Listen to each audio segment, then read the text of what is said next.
jërëjëf mbokk yi dal leen jàmm ci seen jotaay le point corona fii ci télévision Futur Média ñu am mbégte ñëwaat ak yéen ci suñu jotaay tey fas yéene waxtaanee comme ni ñu koy defee ci jotaay bii ndax du ñu yem ci jàngat feebar bi rek dañuy waxtaanee nu mu nekkee ak suñu dundin waaye nag dañoo toll ci wàllu woo xamante ni tàmbali nañu di xalaat après Covid-19 après corona bi nga xam ne nii moo fi dugg. président de la république ci adresse bu mujj bi mu waxee ak askan wi ci ñaar fukki fan ak juróom-ñeent ci weeru juin bii ñu génn xamle na ne am na dogal yoo xam ne tegoon nañu ko fi teggi nañu ko ndax jàpp nañ ni léegi feebar bi xam nañu ci moom lu bari bu ñu xamul lépp it fañ ci tolloon ci le 2 mars bi muy dugg ci biir réew mi tey weesu nañu ko ndax xam nañu nu muy wàllee nit xam nañu nu ñu mën a def ba duñu dal. kër docteur it am na lu bari loo xam ne umpule woon nañu ko ci tey gindeeku nañu ci ndax ci faj mi ci boppam def nañ cee jéego wax dëgg fa yàlla ndax ca njëlbeen kenn xamul woon lu ñuy fajee ñi feebar bi dugg dem nañu ba chloroquine bi jaar fi professeur Moussa Seydi bi nga xam ne moo jiite service maladie infectieuse te njabootee ñi ci yëngatu yëpp ci centre de traitement épidémie bi wax ni ñu ngi ci def ay jéego yooyu tax na xëy na ñu bari ñiy wér yàlla defal leen sutura ñuy wér di ñibbi seen kër yàlla na yokk waaye nag terewul feebar bi fan yu mujj yi ku ne xam na ni wax dëgg fa yàlla yëf yi xaw na taxarnaase ndax ñi nga xam ne ñoo ci ñàkk seen bakkan wax nañ ni lim bi fan yi dafay gën a yokk rek bu dul loolu ñi nga xam ne nii ñoom lay jàpp saay bu ñu defee natt bi ñu gis ni gën naa bari niki tey rek waa kër docteur natt nañu feebar bi ci junniy nit ak téeméer ak juróom benn fukk 1160 personnes testé nañu leen doomu jàngoro ji feeñ ci téeméeri nit ak ñaar fukk ak juróom-ñeent 129 yokk ci li nga xam ne nii moo fi nekkoon muy 2333 cas yoo xam ne ñu ngi tëdd kër docteur ñu leen di toppatoo dañuy fàttali nag ni Sénégal ci jamonoy temps normal sax ñu ne junniy nit entré nañu hôpital bari na. ndax suñu capacité mayuñu ko bii nag ñu ne feebar bi rek tëral na ñaari junniy nit ak ñetti téeméer ak fanweer ak ñett kon ñu xam ni du caaxaan nañu góorgóorlu saxoo li nga xam ne ni moom la ñu waa kër docteur di wax raxas suñuy loxo muy set du feebaru borom daraja du feebaru ku amul ñëpp a ci bokk yam te gis ngeen ko feebar bi du tànn ku muy dugg ak ku muy bàyyi ku sàggan mu dugg la ndax loolu moo fi nekk dugg na ay kilifa yu mag. comme dugg na ay anonyme donc ku ne mën na ko wattul sa bopp ñu saxoo raxas loxo yi di bàyyi xel saafonte bu bari bi marché yeeg yooyu takk masque nee nañu mun naa sauver nit wala mën na cee wàññi lu bari ci wàllante bi ñu saxoo ko dogoo ci yokk ci it yitte yi donte couvre-feu bi deñ na waay ku amul soxla guddi lu dul xëy na mbumbaay xëy na mën naa ñàkk ci jamono ji ñu nekk nii loolu yëpp buñ ci saxee xëy na yàlla mën nañu suturaal li xew ci yeneen réew yi Amérique bi ëpp doole ci àdduna bi 130 000 cas de décès téeméeri junniy nit ak fanweeri junni ñàkk nañu seen bakkan yàlla nañu ëmp réew yi ñu gën a jege sax te nga xam ne feebar bi fa la mujjee dugg romb nañu ñoom ci ay nombre de cas de décès boo jëlee Nigéria rek 549 personnes juróomi téeméer rek ñeent fukk ak juróom ñàkk nañ seen bakkan ñu góorgóorlu xëy na feebar bi ni ko président de la République waxee apprendre à vivre avec le virus mën naa nekk te duñu lor duñu sonal ñu wax ni nag mag ñi la gën a lor te ku ne am na mag ci kër ndax fii mag yi duñu leen denc centre de retraite ci kër yi la ñu ne kon ñu fexe ñi nga xam ne ni ñooy ndaw am kàttan bañ a yóbbu doomu jàngoro ji ci biir kër yi ñu saxoo ko mbokk yi ñu ñëw tey suñu jotaay wax dëgg fi yàlla am pàcc boo xam ni dañ koo fas yéene jukki ndax président de la république ci waxam sax dafa xam ne ni relance bi nga xam ne nii ci la ñu jëm dañu ko fas yéene jaarale ci diiwaan yi territoire nag mënu ko wax fii ci réew mi jukki woo ci lu aaju ci acte 3 de la décentralisation jukki woo ci lu jëm ci ñi nga xam ne nii ñoom ñoo yor wàll boobu muy collectivité territoriale yi ñoo mbégte lool di fi dalal maire bu ràññeeku ci maire yi waaye it teewal fi ay ñooñu maire am mën nañ ko wax association des maires du Sénégal bu dul loolu muy maire de Sandiara docteur Serigne Gueye Diop dalal jàmm. nuyu baax Cissé kontaan trop ci invitation bi tey maa ngi nuyu sama naataango maire yëpp ñu nekk biir Sénégal yëpp di nuyu également Zakaria bi ñu bokkal plateau bi di nuyu aussi tous les téléspectateurs bu TFM di nuyu également borom kër gi muy suñu doomu ndey Youssou Ndour. monsieur le maire Serigne Gueye Diop jërëjëf feggoo ci waxtaan wi Zakaria Sambaxé di directeur pays di ONG bi di Action Aid Zakaria dalal jàmm. waaw Abdoulaye ñu ngi lay fay di nuyu maire bi di nuyu auditeur ak auditrice TFM wax dëgg di rafetlu ci jotaay bi di wax rek ne wax dëgg yàlla duñ fiy waxtaanee yàlla na am àdduna askan bi njëriñ parce que loolu moo ñu tax a jóg sottante xalaat ba nga xam ne ku nekk war na mën a gis boppam mën ci njëriñu pour que askan bi wax dëgg yàlla ñu mën a gindeeku ci jamono ji ñu nekk ndaxte jamono ji métti na. te war nañ aussi gën waxtaan ak ndaw ñi waxtaan ak mag ñi waxtaan ak jigéen ñi rawatina ñin ONG ñiy liggéey ak jigéen ñi ci kaw gi ak aussi ànd ci léeg-léeg ak collectivité territoriale yi jaajëf. dinañu ànd ak ci waxtaan wi ak suñu gëstukat universitaire enseignant chercheur à l'université Cheikh Anta Diop muy professeur Mohamed El Béchir Wade xam naa ni yitte Wadeen la nekkoon rek moo tax mu tardé waaye mu ngi yegsi bu yegsee ñu dugg ak moom dana baax. ndax gëstu na lu bari ci wàllu décentralisation ci wàllu li nga xam ne moom la ñu war a def ba collectivité yi mën a matale li nga xam ne foofu lañ leen di xaare monsieur le maire docteur Serigne Gueye Diop dafa di kat tolloon nañ jamono ci xeex wi bu dul luy wàllu état bi ñu ne delloo nañu ko collectivité yi maire yi ba gis nga ko biñ demee bay séddale dund gi sax dañoo wéeru ci kaw 500 et quelques communes yi nga xam ne ñi ñoo nekk ci biir réew mi am na lu bari loo xam ne mat na waaye lu bari loo xam ne nee nañu matalewul xëy na toogaay bi moo jekkul woon bi nga xam ne feebar bi mu ngi ñëw ci jàngat ci lu gàtt rek wàllu collectivité territoriale yi naka ngeen ci taxawoo ci riposte bi. voilà maa ngi lay gërëm di la sant bu baax a baax riposte bi nag collectivité dañ cee joué rôle bu bëree bëri rôle bu rëy rëy parce que bu njëkk bi mooy bi ñu waxee ne nañ dimbale population yi nañ sensibiliser. communes yu bëri dañoo dal di créer ay comité yoo xam ne ay comité de sensibilisation la woon yooyu moo doon dem ci dëkk yi di waxtaan ak xale yi di waxtaan ak bàjjenu gox yi pour wax leen que nañ def geste barrière nañ moytu nuyonte nañ tëj marché yi nañ sol ay masque ak yu mel noonu te loolu action boobu moo ëpp importance parce que nit su fekkee ne li muy def xamul lan mooy aspect négatif yi ak positif yi kooku dafa laaj nga def sa mooy le côté donc sensibilisation ñaareel bi mooy bi ñu defee état d'urgence xam ngeen ne dañoo voté benn loi pour dire que communes yi mën nañu génn xaalis seen budget sans jaar par le conseil municipal maanaam le bureau municipal ci budget social ak budget assistance aux populations défavorisées mais yëpp a ko am alors dañ koy mën nañ ci jël xaalis pour jàppale ñun noonu la ñu def aussi dañoo dal di génne xaalis bu bëri bëri jënd ci ceeb pour dimbale d'abord les daara commune de Sandiara en tout cas commune bëri def nañ ko jëlaat beneen somme jënd ci ay savon ay gel ay masque ak yu bëri bëri lu tolloog ay fukki junni masque ensuite jëlaat yi nga xam ne mooy daara yi nga xam dañ leen tere woon yelwaan ñu assister leen et là aussi bi nga xam ne dem nañu ba ci biir école yëpp ñu jëndal leen ay thermoflash amoon aussi ay partenariat avec yeneen institutions comme ay Nations Unies ñu indi ñu beneen matériel ay yeneen savon yeneen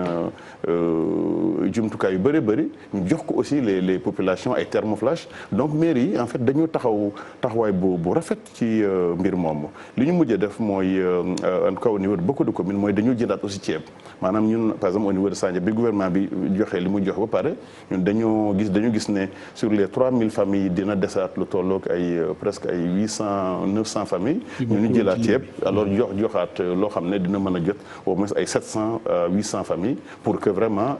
kenn du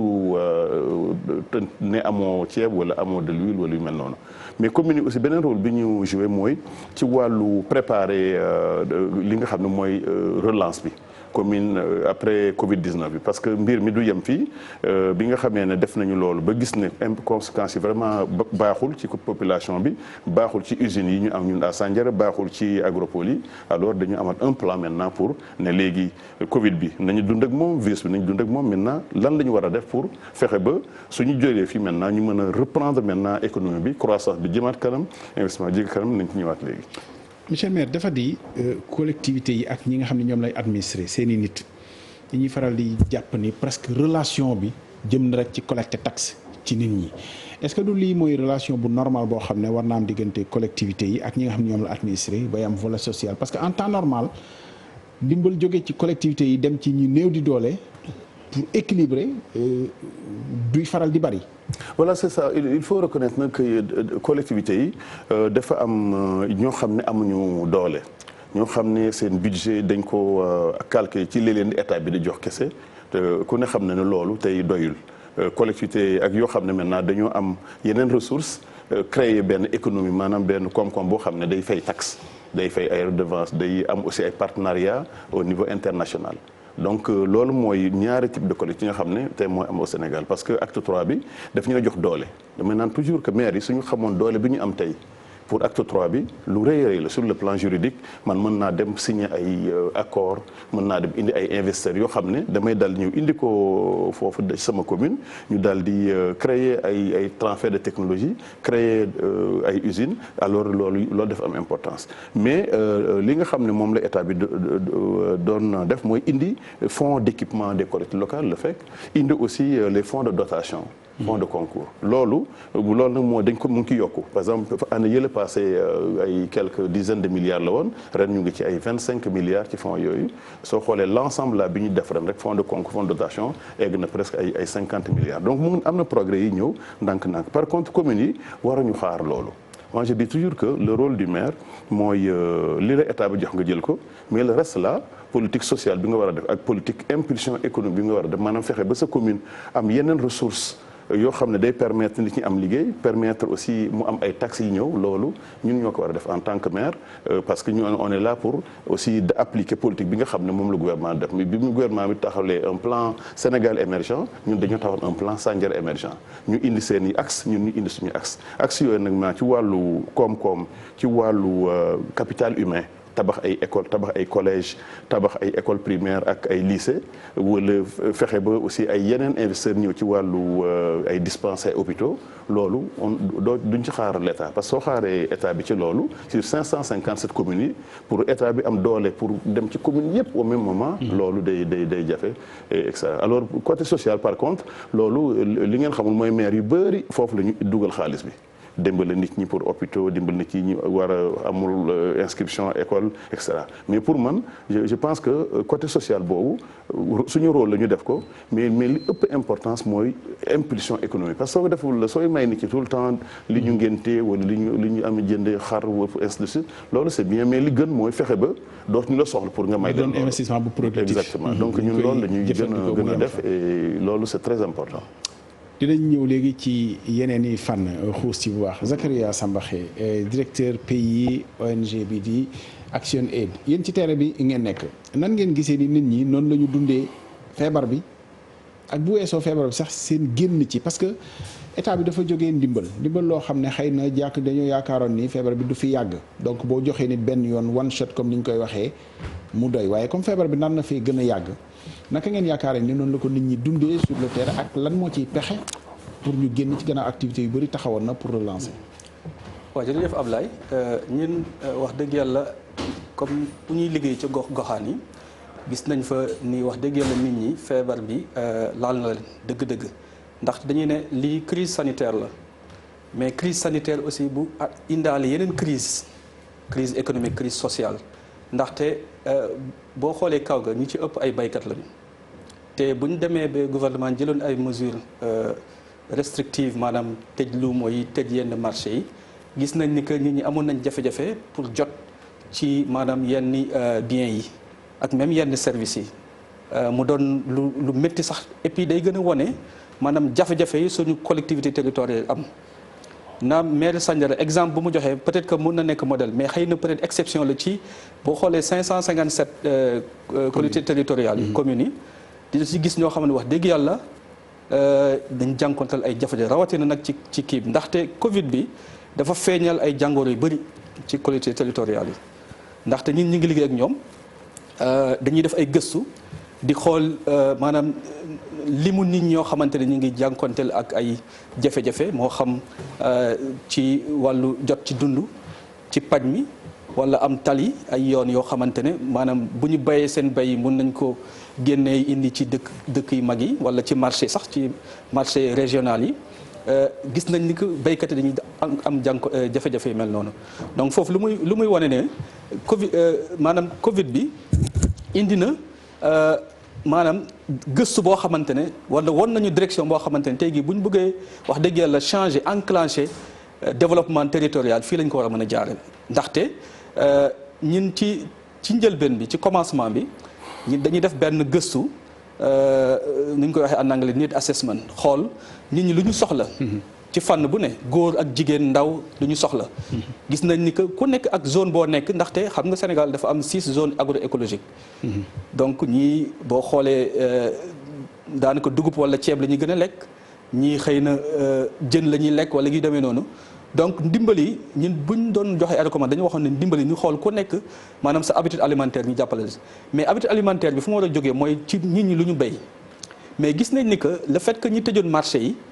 indi na jafe-jafe pour que nit ñi mën a accéder ci kii yooyu donc day des ci loxo béykat bi mu nëb wala ñu sànni ko duñ ko jaay donc c'est des manques à gagner donc foofu lu muy firnde mooy bu fekkente ne amoon na unité de transformation wala unité de stockage am na sax gaa ci yenn communes ndaxte ñun par exemple boo xoolee liggéey ñu def ci Action Aid ci suñu zone yi daanaka am nañ 223 banques céréalières ak des unités de transformation yoo xam ne ñu ngi koy jàppale communes yi ñu ngi koy jàppale population yi donc ñooñu aussi am nañ ñoo xamante ne jëloon nañu seen dund yi seen pepp yi dugal ko foofu mais xam nga dañu tolloon moment boo xamante ne maanaam sikkim dafa lakkandoo. donc mu nekkoon genre bu fekkente ne yow préparé yow bu ñu tëjee frontière wala tëj marché ak lu mooy da ngay jommi da ngay jaaxle. donc bu doon loo xamante ne war nañ ci jàngat bu xóot bu fekkente ne lu ñuy woote ci post Covid bi pour relancer économie defe naa ni. jàngat gëstu bu ñu gëstu ak jàngat yi ñu jàngat ci jamono jii war na fexe ba ñi xam problème yi fu mu nekk jarul sax ñuy def ay études yu xóot ndaxte ku nekk teg na ci bët ku nekk xam na lu muy kii ñun si suñu maanaam liggéey lu ñu jot a def comme maanaam waxtaan ak état parce que ñun bu ñu doon def recensement yi pour xam ñi war a jot ci dund bi ak yooyu maanaam ci programme de résilience économique et sociale bi def nañ contribution ba am solo benn ci wàllu maanaam ciblage bi. dugal nañ ci suñu loxo ndaxte ñun dañu am ay outils yu ñu utiliser maanaam ñu ne outil approche économique sociale des ménages yoo xamante ne day tax yow nga xam ménage bi seen jafe-jafe fu mu toll maanaam ku yore ménage bi ban atome fu mu toll est-ce que attan na mën a yor population yi ndaxte amatul benn activité lépp lañ bloqué donc ñaata nit la am en charge ci famille am. donc da nga yaakaar ni situation bi fi mu tolloon. romboon na rek. coono yi ñi nga xam ne ñooy d'habitude ñoom ñooy soxla ndimbal. dem na ba ci ñoo xam ne ñoo doon dimbalee waate mais ñoom ñu loru. finalement soxla ndimbal. wax dëgg yàlla loolu daal moo fa am ba tax na ñooñu fu mu ne nii seen activité économique taxaw ñi ni sax ñi ngi doon ñu bëri si ñoom ñu mel noonu lañu yaakaaroon ñooñu dem ba fu mu ne nii seen activité taxaw ñi nekk ci jaxare ci coono yu métti donc lu muy wane mooy maanaam lëkkaloo diggante. population yi ak collectivité territoriale il faut que ñu ñoŋal ko mu bañ a nekk rek maanaam fexe ba bu ndimbal amee wala activité programme am rek ñi gis leen mais dafa war a nekk au quotidien ñuy waxtaan ak population yi xam seen bëgg-bëgg parce que boo xoolee collectivité territoriale yi maanaam prolongement état la. prolongement état la donc ñoom daanaka taxawaay état lañ war a am état central na mais ñoom état centralisé la. ou décentralisé donc seen liggéey moo war a nekk ci bëgg-bëgg askan bi mais bëgg askan bi tamit da nga koy teg ci ay priorité loo tax man chaque fois damay jël Sandiara comme exemple comme modèle donc Sénégal tey gi bu ñu jëlee ay collectivités territoriales yu mel nii ñi modéliser leen ñi mën a xool nu ñu koy contextualiser xëy na dina tax changement am naam sax ñoom commencé nañu mais ba tey ñu ngi xaar résultat yi peut-être commencement la mais fu ma bëgg a ñëwaat rek mooy ñun lu ñu gis mooy ci suñu gëstu yooyu ak liggéey yu ñuy liggéey ak collectivité territoriale ak population yi dañuy gis ni que yeneen façon métital génn na ci xam nañu ne métital ci wàllu koom maanaam le fait que ñuy tëj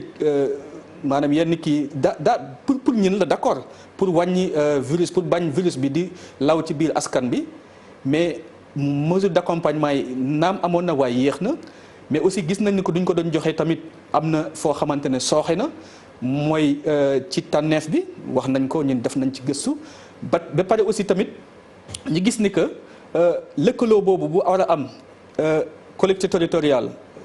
société civile parce que bu ma nee société civile peut-être que dinañ wax association de quartier wala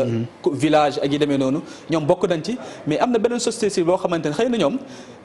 bu Covid amuloon ñoo fi doon nekk ONG yi ak yenn di liggéey ak population yi di lañ jàppale mais ñooñu le fait que mesures restrictives yi am ñu bëri nekkoon Dakar mun ñu woon egg ci population yi.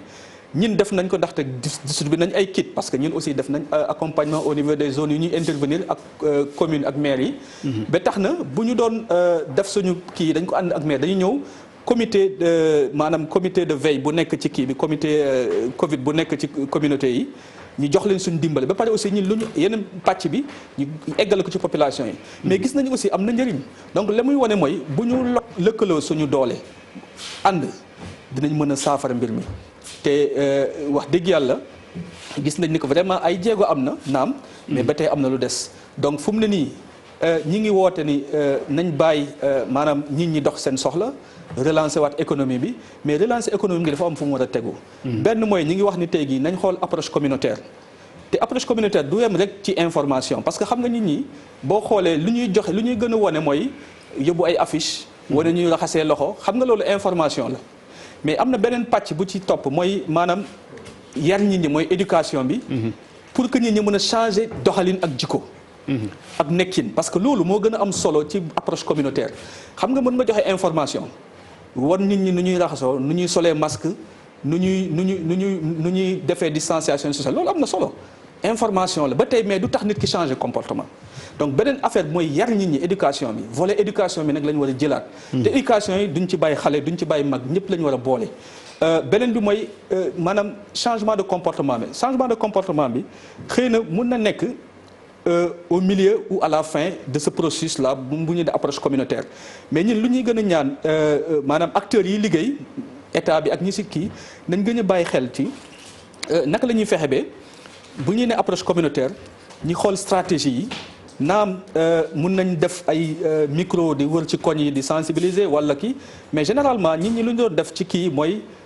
des fois dañuy def ay visites à domicile dem gis nit ñi fu ñu nekk même du rassemblement mais quand même won leen ni conséquences yi feebar yi yenn spot yi muy jàll télé c'est vrai mu ngi kii nañ continuer ci yooyu won nit ñi danger wu maladie parce que nit ki tey gi feebar bu la dalee nga war a toog presque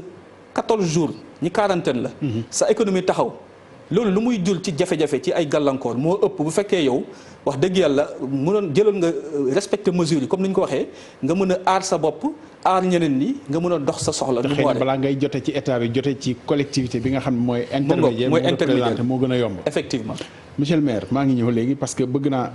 joxe na exemple luuma yi defe naa Sandiara aussi particularité boobu am na ko luuma bu mag la. bu am. tradition ma dalal sama waddeen bi rek xam naa dafa nekkoon ci tey waddeen yegg si na professeur Mouhamed El Béchir Wade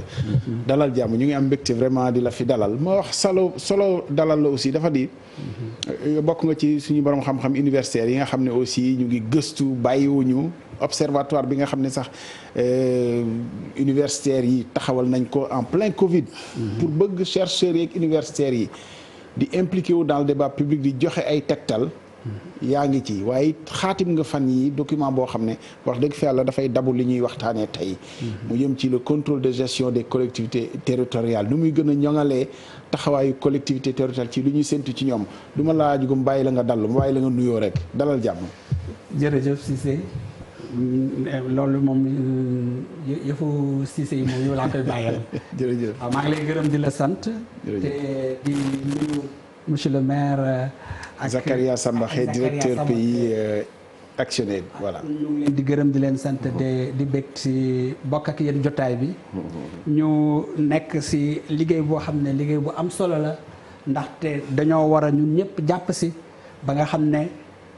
communauté bi dinañ mën a jóg ñoom ñëpp lëkkaloo jéem a xeex mbas mi fi nekk te nag bu dee nguur gi am na lu muy def. les collectivités décentralisées ñoom it am na lu leen war ñoo xam ne dafay nekk en complément si biir compétence yi nga xam ne dañ leen ko féetale te am na si lu bari loo xam ne mën nañ ko def si biir compétence yooyu moo tax mu am solo lool waxtaan ak ñoom ñu gën leen sonn si liggéey bi nga xam ne commencé nañ ko sax daaw. jërëjëf laaj bi dama ko leboon mais comme niru nga ko jàpp forme ma dugal ko ci rek yaakaar nga ni toogaay bi mu leen fekkee toogaay bi feebar bi fekkee collectivité yi. est-ce que toogaay bi jekkoon na ba ñu mën cee jouer seen partition globalement. bon li ma xalaat daal mooy. bon boo ci seppee ay Sandiara ak yooyu. waaw am na liggéey bu rafet boo xam ne ñu ngi ko si def gis nañu Sandiara li muy liggéey ndaxte nekk na benn collectivité locale boo xam ne am na une vision bu ñu tracé am na une stratégie boo xam ne posé nañ ko di ko exécuter li ñu liggéey en matière de partenariat ñun jot nañ ko gis en tant qu'observateur monsieur le maire xamuñu la wante liggéey ñu ngi koy suivre ak lépp li nga xam ne mu ngi xaw ci sa collectivité lu am solo la li ngay def pour éducation li ngay def pour lycée ba fa nekk yooyu yëpp gis nañ ko. Acte 3 de la décentralisation dafa yokk sañ-sañu maire yi yokk sañ-sañu collectivité locale yi bi mu yokkee seen sañ-sañ nag daf leen jébbal naka la ñu war a joxalee ci biir compétence décentralisée loo xam ne ñoom ñooy xool ci seen biir lan moo gën a baax ci seen gox ñu def ko ànd ak waa gox bi muy la dimension participative lan moo baax donc maire yi dañoo nekk foo xam ne dañoo war a liggéeyal seeni gox ci loo xam ne dina weesu période électorale parce que problème bi nag mooy fi mu nekk nii mbas bi fi mu toll dafa tolloog période boo xam ne dafa xaw a jege élection yi dina bari ay action yoo xam ne mënoon nañ ko def duñ ko def ndax du am benn intérêt électoral wala boog parfois ñu def yenn action yoo xam ne mënoon nañ def lu ko gën mais lii moo leen ëppal solo sur le plan élection yi ñëw. ñu tudd Sandiara léegi ma wax pour ñi ñuy déglu aussi ñu comprendre li tax Zakaria Sambaxi tudd ko parce que acteur de terrain la ñu ngi ci terrain bi xëy na li ñu fa gis la. Professeur Wade wax na ko léegi ay observateur la ñu gis nañu. bokk na ci bu ma jëlee benn exemple rek ci say pexey bopp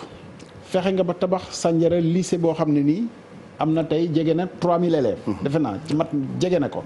ci loo xam ne nii xëy na. lijjante woo ko ci état bi ñenn ñi ne na nga koo luxus nag lijjante woo ko ci état bi am na yeneen lycée professionnel yoo xam ne mu ngi ci plan yi nga xam ne moom ngay tëral pour mettre ko en place parce que tey wax dëgg fa yàlla ñi collectivité yi ñuy dégg ñuy jooy naan amuñu école amuñu lycée amuñu dispensaire xëy na bu ñu gisee seen morom buy def ay pexe tabaxal boppam lycée bu mag bu 3000 élèves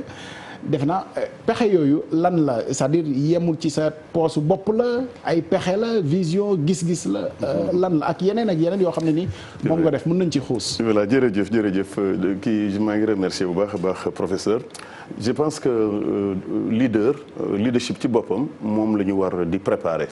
c'est-à-dire que ngay diriger mairie wala association wala lépp loo xam dafa jëm ci développement international rek dafa laaj vision comme ni mu ko waxee. dafa laaj après une méthodologie man chercheur la en fait sama métier mooy recherche depuis 25 ans loolu laa doon def maa nekkoon président wu Nestlé ci loolu donc planification du futur loolu dafa jafe donc loolu moo tax nag ñun bi ñu avant may nekk maire déjà la commencé woon naa pour revenir au lycée de Sandiara effectivement chaque année la doon tabax ñetti classe avec des partenaires puis sans les partenaires ba tey am na 45 salles de classe ma retourné 2012 nag laa ko may l'état sénégalais donc c'est que lycée boobu c'était dañ ko tabax te état dugalu ci fii. voilà c'est ça vraiment boobu man sama RSE bopp la woon. ma commencé woon ko depuis 2002 avec 27 élèves tey on est à 3000 élèves et ren dama content parce qu'on est à 1083 bacheliers commencé na am ay docteurs ay médecins mais loolu c'est normal en tant que citoyen maintenant li ma defaat après mooy en tant que maire bi ñu ko mayee l'état sénégalais état dafa retourner mayaat ñu beneen lycée professionnel de 10 milliards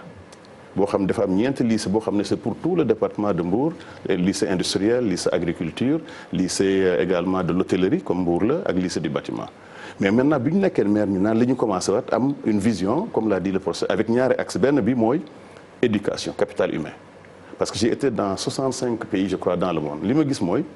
réew mënut a développer mu ba te 95% population bi ils ne savent pas lire écrire am métier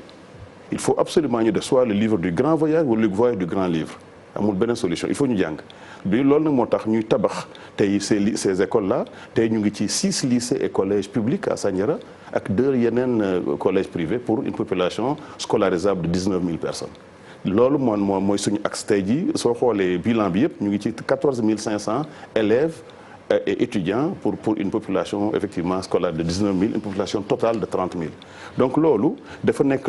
li tax ma def ko mooy tout ce que on est en train de faire muy développement industriel bi naa ci ñëwaat léegi ak yooyu yëpp mënoo ko def tant que ñi ma war a remplacer amuñu xam-xam boobu amuñu compétence yooyu. ñaareelu axe bi en dehors du capital humain mooy ce que j'appelle la restructuration de l'économie maanaam fexe ba Sandiara bi nga xam ne ay xarag ay béy ak ay ngooñ ak yooyu lañ fa doon jaay marché jur la woon nit ci di béy dugg ko gerte depuis 100 ans ou 1000 ans laay wax sax alors dañu nekk niveau xam on n'avance plus. or xam nga développement international moom ñett la mooy les ONG l'État ak le secteur privé loolu moo waral ma ne dans ce cas il faut ñu restructurer économie bi. ci loolu la dal dem à New York ubbi fa un bureau investir à Sandiara dem au Maroc ubbi un bureau foofu en Suisse fi ma nekkoon j'ai fait 25 ans en Suisse France à Lyon commencé naan investissement yi man daal am naa une zone industrielle de 100 hectares avec de l'eau de l'électricité alors venez investir kenn du jënd le terrain vous allez payer des taxes et des redevances mais vous allez embaucher les jeunes de Sandiara vous allez payer des taxes à la commune vous allez payer des taxes à l'État mais c'est une zone économique. a jànkonte woo faak ñu la naan yaa ngi joxe suñu suuf yi comme problème yi nga xam ne moo xew tey. voilà tu as toujours ce problème là sauf que man biñ may élire la amoon ce programme en 12 points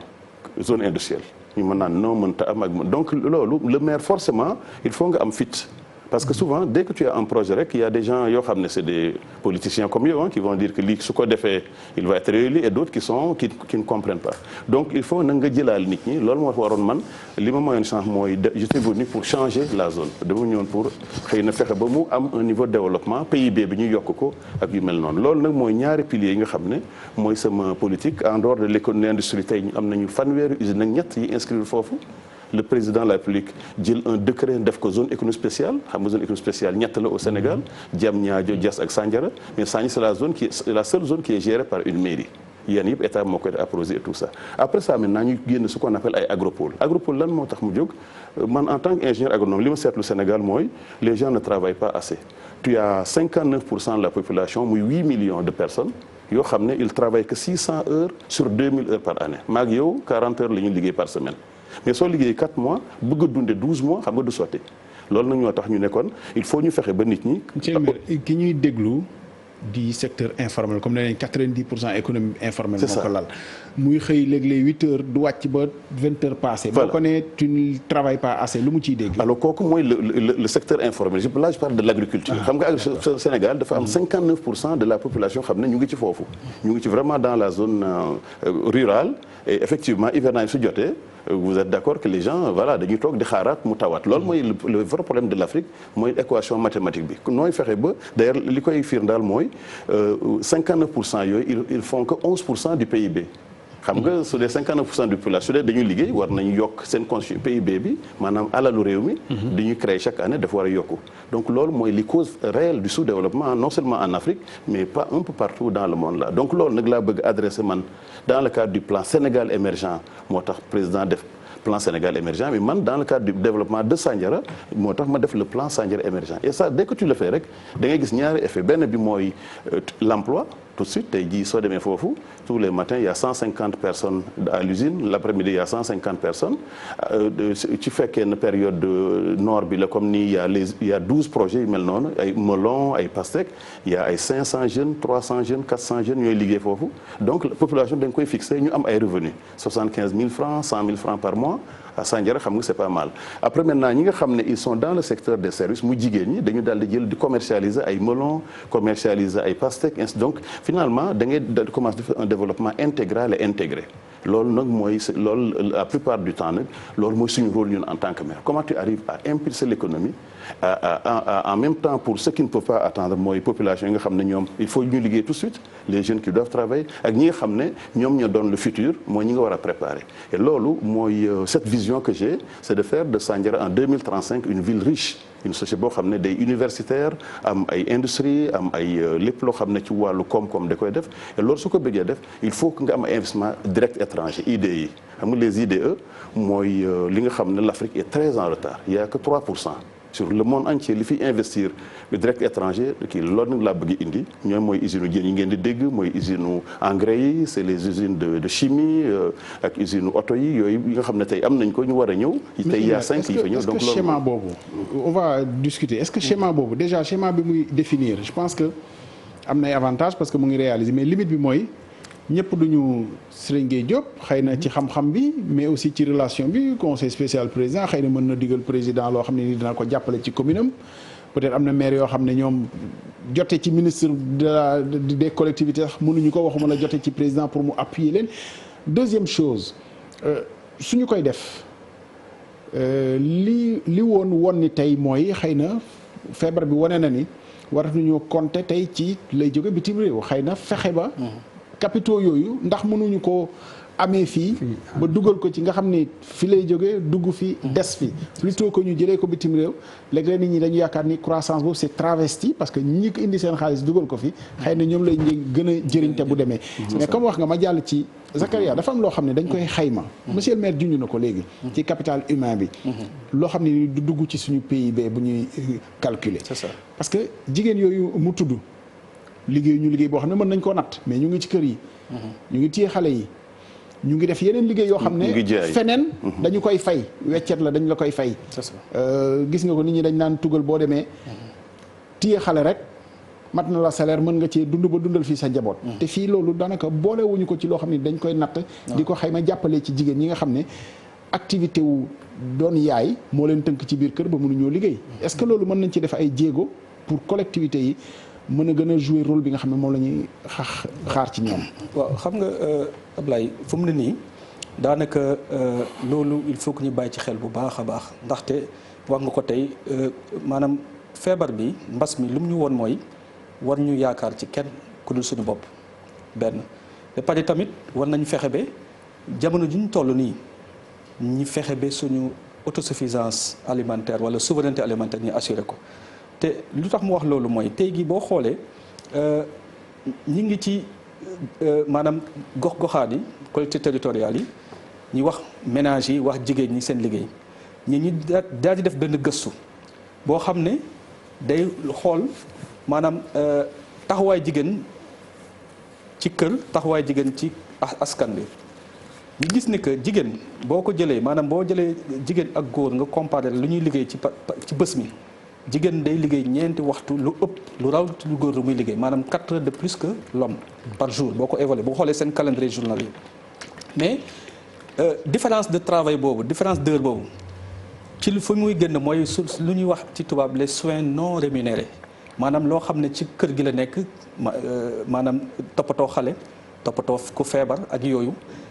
ba nga xam ne suñu PIB duñ ko du leen jël en compte parce que lu tax loolu boo xoolee ñuy nattee suñu yokkute nu ñu nattee suñu yokkute boolewuñ ci doole boobu nga xam ne liggéey la bu ñu war a fay lu tax loolu ndaxte ci histoire PIB boo xoolee ñi économistes yi mag yi dañ ne PIB ñu ko doon maanaam imaginer ay góor la ñu woon ba sax amoon na benn moment vers les années 30 ba 40 1930 1940 amoon na ay économistes jigéen yu jógoon pour remettre en cause yooyu forme de calcul PIB parce que dañuy xool dañu ne góor rek ay liggéey jigéen du liggéey ñi dem ba ñu ne il faudrait que état xoolaat bu baax nu ñuy calculer PIB parce que bu fekkente ne bëgg nañu jigéen contribuer ci développement il faut que ñu boole leen te lu ñu leen di boolee mooy modèle bu mu joxee nii tey le fait que ñuy investir ci capital humain day fexe ba ñi mën a permettre que xale bu fekkee demul école day test ci kër te bu nekkee ci kër am na ko koy toppatoo mais bu fekkee xale boobu dem na ci école dina fexe ba su ko jigéen kooku mu am waxtu pour mën a dem jaayi ci mbedd bi wala jaayi def transformation mais tant que amul école mooy capital humain bi tant que créé ñu condition yoo xamante ne dina mën a libérer de l'espace pour que jigéen mën a dem jigéen kooku day continuer di kii tant que aussi utu ñu ndox accès à l'eau parce que bu fekkente ne jigéen mooy dem di rooti def ay kilomètres lu mu waroon taxaw ci mbedd bi di jaay bu fekkee sànjara la nekk da koy jël dem uti ndox wala dem tax kii ni mat donc du coup yooyu buñ ko xaymaa maanaam ci wàllu service public bu manqué ci rek ku jigéen ki mooy substitué au service public est-ce que gis nga c'est-à-dire que jigéen ki mooy nekk service public donc du coup te lu muy liggéey noonu duñ ko dugal ci suñ koom. te du lu ñuy fay tamit. te du lu ñuy fay. gis nga loolu déséquilibre boobu ak injustice boobu bu ñëw ci wàllu nu ñuy traité nu ñuy maanaam contribution góor ak jigéen ci économie. lu tax loolu parce que du ñu gis volet boo xamante ne lu ñu ne l'aspect l'élément invisible loo xam ne day nekk ci ginnaaw te bu ñu gëstuwulee bu baax à chaque fois dañuy ne contribution secteur bi nii la day te ñun bu ñu xaymaa ci contribution boobu maanaam les soins non rémunérés c'est presque 10% du PIB maanaam boo xoolee secteur tourisme boo ko jëlee lu muy contribuer ci PIB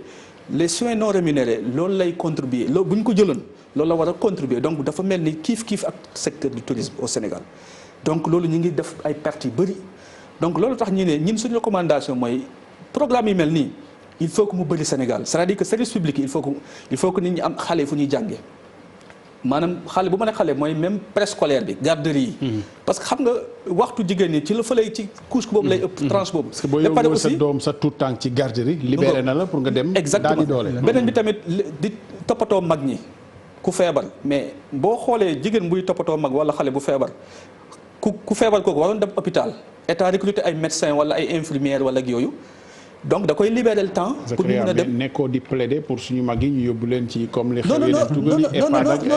waxuñu loolu. c'est-à-dire que dañuy gis nga njombe li leen indil. maanaam dañuy valoriser tamit protection sociale maanaam dañuy valoriser protection sociale c'est-à-dire que waxuñu ñuy yóbbu leen ci kii mais dañuy valoriser protection sociale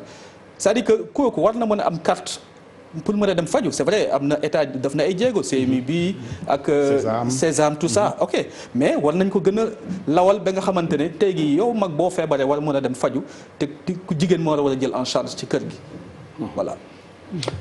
professeur Mohamed El Béchir Wade gis naa bi monsieur le maire doon wax sànq am na yoo xam ne nii sentir naa la ci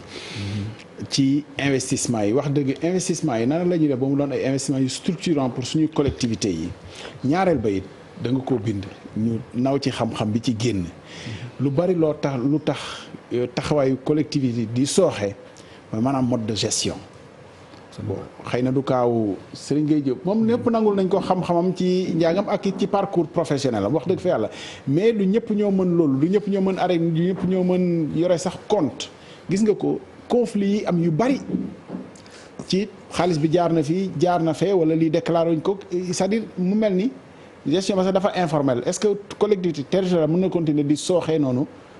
te ñu yaakaar ci ñoom njariñ pour ñu taxaw place su état décentralisé. jërëjëf Cissé li nga wax noonu la parce que buñ demee ba dugal la décentralisation moo di dañoo soxla léegi goxaat yi ñoom ci seen bopp ñu yaru seen développement ñu xool fan lañ bëgg a jëm. ñu jëm fa du ñu wékkootu ci état du état moo leen di wax naka la ñoo war a développer mais dañ leen le yéen nekk ngeen gox koo xam ne yéen a gën a xam ku nekk li nekk seen biir lan moo fa am comme potentiel yéen a gën a xam tamit naka lañ ko mën a defee boo leen déggoo seen biir rek war ngeen mën a yóbbu seen gox foo xam ne boo leen ko bàyyi woon ak état bi ko mën a def. pour ngeen mën ko def nag fokk ngeen dugal ci biir gestion. bu état ñëwee ne ci biir décentralisation da leen di jox autonomie administrative et financière yéen a war a téye seen bopp ci fan ngeen jëm li leen njëkk war moo di ngeen déggoo ba pare dal di wax fan ngeen jëm parce que balaa ngay mun a gérer da nga war a planifier balaa ngay mun a gérer dafa laaj d'abord nga définir une vision prospective fan laa yéene yóbbu sama gox du ma ko fekke peut-être sama doom du ko fekke mais samay sët bëgg naa ñu toll fii méngoo ak yeneen dëkk yi lii nekk sama biir gox yàlla def ko ci mun naa si sukkandiku ba yóbbu fu foofu sama gox bu ñu bokkoo déggoo ñun ñëpp ñi fi dëkk daldi ne fii lañ bëgg a jëm léegi nag mun nañ koy def étape par étape par planification après par gestion mandat après mandat mais mënuñu tëb rek ku nekk boo ñëwee dal di ne man de ban lii laay def dañuy yóbbu gox bi dal di ne du man maire wala du man président département man maay définir développement bi mais développement dafa am effet cumulatif c'est sur plusieurs générations dama siy def sama waar après bàyyi ñeneen ñu def mais li ma war moo di ma xàll yoon bu leer ba nga xam ne képp ku may topp doo réer si yoon bi da ngay tegu ci yoon bi rek di dem sa kanam loolu nag moom la ñu jëlagul ba mu doy si biir collectivité locale si biir maire yi mais yaakaaroon naa sax ne bu ñu mettre en place au conseil cet aspect formation des élus parce que les élus il faut les former et il faut former donc la gouvernance locale pour que ñu mun a assurer la gestion du développement développement dañ koy gérer dañ koy téye di dox di taseeg ay gàllankoor di leen contourner di avancer comme nii Covid bi mbas mi ñu tollool ni doon benn gàllankoor bu nekk ci kanam mais ñi nga xam ne ñoo nànk gox bi ñooy xool naka la ñuy mën a def ba ràññee gox bi si ni muy fexe ba xeex mbas bi état bi day def li mu mën wante ñun ñii nekk si biir gox bi mën nañu def loo xam ne suñu waa gox dinañ si gën a génne loolu la ñuy xaar si ñi nga xam ne ñoo gànk gox yi. exemple bi monsieur le maire développé mooy leadership njiit li nga xam ne nii mat na ko. am gis-gis am vision. yow nga développé beneen vision bi ngay développé mooy former leen. est-ce que mën nañoo tënku rek ci ki nga xam ne nii mooy njiit ñu former ko wala boog ñu doyloo leadership am bu ci amul xam-xamit mu entouré wu ñoo xam ne nii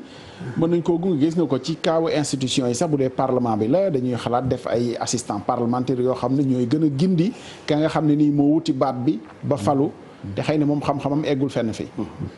waaw c'est que leadership nag baax na mais leadership transformationnel leadership boo xam ne. dafay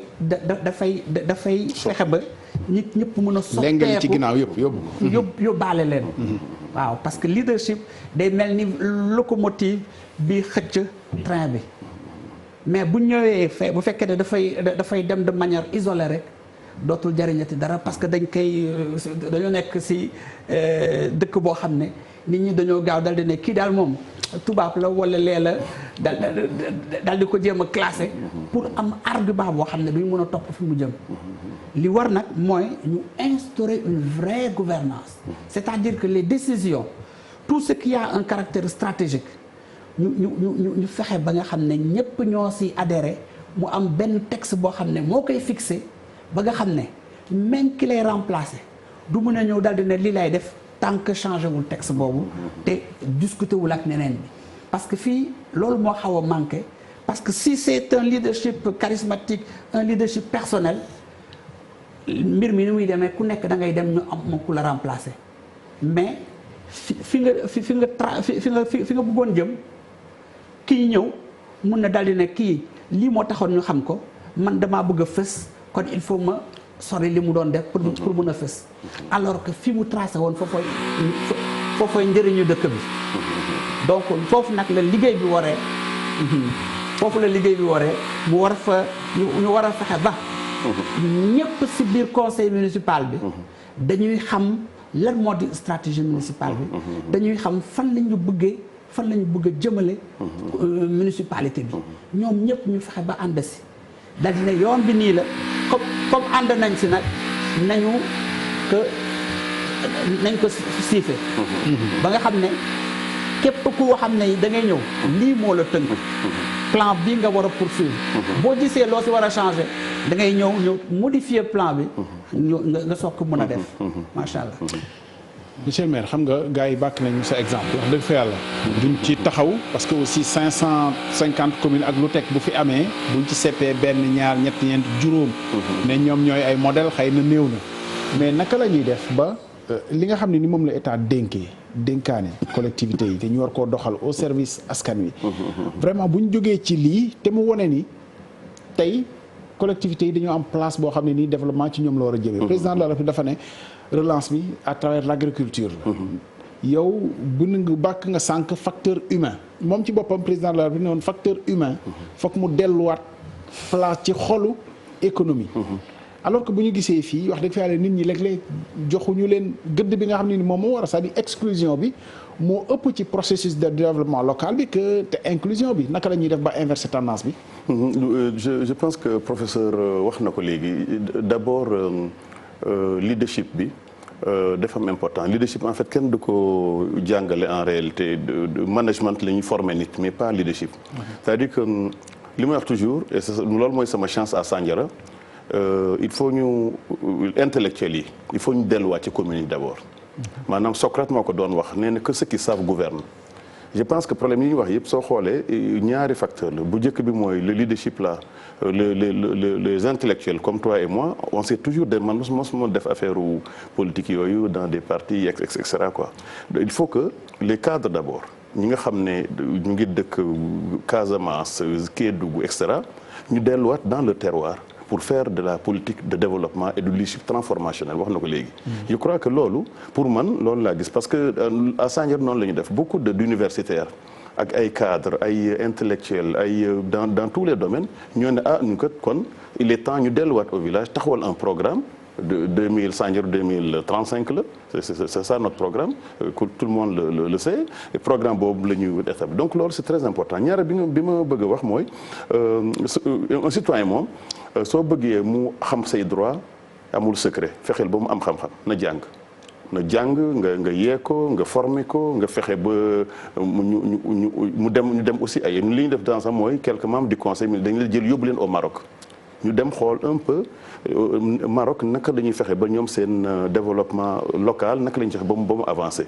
léegi lañu jël ay yóbbu leen dans ay yeneen mairie waa Clermont-Ferrand ñu ñëw également pour parce que coopération décentralisée yi kii la et là li nga wax léegi loo xam ne il faut ñu Sénégalais xam ne on ne peut pas faut pas fermer le Sénégal parce qu'il y a le Covid wala gis nga tout ce qui est technologie noonu la Chine def il faut que ñu ubbi le pays pour que ñi am ne ñoo xam ne am nañu xam-xam am nañu alal am nañu technologie il faut que ñu ñëw ça il y a aucun caractère péjoratif parce que foofu la ñu toll tous les pays dañoo jaar foofu indi xam-xam ailleurs même États-Unis xam ngeen il y a 500 ans dara nekk fa woon donc Sénégal idée yi c'est très important du tere ñun plus tard ak suñu xam-xam ñu développé suñu secteur privé national yu mel noonu maintenant li ma bëgg a wax fii rek mooy maire yi waratuñu yem ci affaire mbas mi parce que mbas mi c'est déjà là président de la République wax na ko keroog pour dire que dañoo war a maintenant vivre avec le virus mais à tout temps relançant notre économie ci relance boobu nag état central da ci am importance mais les maires ak le secteur privé local da ci am importance tant que ñun amuñu ci rôle du sotti nooy relancer l'économie mooy fexe ba investissement yi ñu waroon a def ci wàllu usines yi partenaires yi waroon ñëw ci wàllu agriculture yi waroon def ci wàllu université yi yooyu yëpp dañ ko war a indiwaat dañ war a jugaat sola suñu tànk dem seeti encore investisseurs yi que ce soit nationaux ou internationaux ñaareel bi mooy projet ñu amoon tabax ay dispensaires tabax ay marchés ay centres commerciaux wala ay foiraay yooyu yëpp dañ ci war a jugaat maintenant et loolu moo waral le chef de l'État di wax ne alors dañoo war a neet xool sigiwaat parce que soo daanoo c'est pas grave cette crise là damay citer toujours la grippe espagnole de 2018 2 millions de morts ñu déconfiné mu amaat yeneen 2 millions de morts les récessions aussi 1929 dem ba lépp était à plat bi mujj mooy en 2005 aux États-Unis bi loolu amee économie dafa bëggoon just effondré wu ci le état le président jilaat lu tolloog 200 milliards 500 milliards de dollars lebal ko fort et cetera donc actuellement dañu war a relancer waat économie bi commune yi joué ci un grand rôle état bi joué ci un grand rôle secteur privé yeewaat également ñu dal di duggaat suñu avion démarrer compte tout ce qu'on est en train de faire ci wàllu pétrole bi dañ ci war a jógaat ci wàllu investissement yi waroon dañ ci war a jógaat te li ñu waroon tabax dañ ci war a jógaat et effectivement dina jafe parce que le crise bi su amee ñaari facteur la ñu gis bu njëkk bi mooy dès que tu arrêtes le commerce international rek PIB bi day wàcc ñaareel bi mooy ce qu'on appelle l'aversion au risque dès que il y a ces crises là ku nekk da ngay commencer maintenant nooy fexe ba sa investissement nga wàññi ko donc c'est le moment maintenant que maires yi amoon ay partenaires soit national wala ay ONG au niveau national wala international alors il faut ñu jóg ci parce que moom laa doon wax léegi ONG yu mel ni kii dafa am importance développement international tant que ONG yi bokkuñu ci secteur privé bokk ci ak état et l'état ñun les communes nous sommes un démembrement de l'état ñun ñooy état la c'est l'état local dans des pays comme la Suisse les mairies sont tellement importantes que 35% du budget foofu lay jëm elles sont responsables de tout ñoom ñooy yore les routes les autoroutes ñooy yore la seen police bopp seen parce que loolu mooy tax. monsieur le maire pour ñu mën a avancer gis nga ni fii reprise école bi. reprise wu le 2 juin bi su sottiwul xëy na lu ci bari parce que collectivités yi joué wuñu rôle bi nga xam ne moom la leen doon xaar xëy na mën nañu xaar état bi def fu nekk masque beeg gel beeg raxas loxo beeg lépp ñu xaar ko ci état bu fekkoon ni taxawaay bi jekkoon na xëy na kon peut-être du ma wax ni. alakul rentrée ba dina am mais xëy na mënoon na bañ a am gàllankoor. oui en tout cas ñun vraiment de notre côté reprise bi on a mis tous les moyens qu'il faut muy ay lave-mains ay masques vraiment dañoo félicité sax toutes les écoles de la commune muy primaire secondaire vraiment dañoo félicité mais li professeur wax dafa am importance. vous voyez su fekkee ne mairie bi amul ay moyens. il compte que sur je pense que man bi ma ñëwee comme maire j'ai trouvé un budget de 60 millions mais 30 millions la ñu doon récupérer quoi. alors fekk on recevait ay 8 millions foog naa de compte les fonds de dotation ak fonds de donc du woon dara ay 18 millions am maire yoo xam ne suñu fayee seen salaire mais dootuñu amaat leneen parce que il compte que sur ces fonds de dotation ou sur les fonds de concours loolu nag moo doyatul xam naa ñu bëri ñoo xam ne ils n'ont pas ces moyens là pour mën a indi ay jënd ay masques jënd ay gel jënd ay lave-mains et tout ça certainement loolu la mais Dieu merci je crois que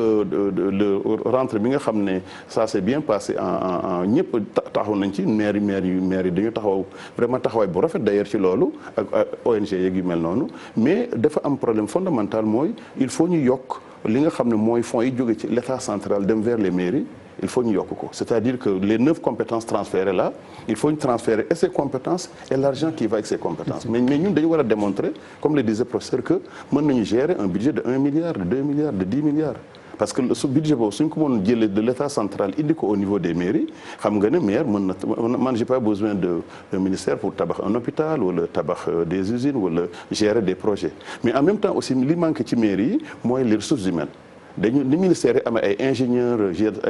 ay project managers noonu la mairie war a am aussi ay chefs de projet war a am ay financiers ay directeurs comme des sociétés dañu war a gérer mairie comme des sociétés anonymes avec des financiers avec des gens du marketing pour le marketing territorial avec ay ingénieurs de projet pour surveiller les travaux des routes wala construction hôpitaux yi je pense que niveau boobu la ñu war egg ci acte 3 bi et c'est là où si tu veux egg guñ ci mais comme j'ai dit suñ ko bëggee def il faut que Ablaye Cissé delluwaat à Mbour pour être maire chez lui il faudrait que c'est ça or ñun on ne peut pas faire ça exactement. monsieur le maire soo koy dégg dafa mel ni moom ay problème de riche la am quoi parce que gis nga ko nee na mu ngi yóbbu ay agent Maroc ñuy formé mais am na collectivité yoo xam ne seen maire sax mënul ñëw Dakar pour ñëw Dakar rek problème la déjà waxuma la nag muy jéggaani feneen et beneen affaire bi monsieur le maire rapidement nga tontu ci ñu ma jàll ci professeur lu tax coopération bi mënu la doon aussi fii sur le plan national par exemple am mairie bu mag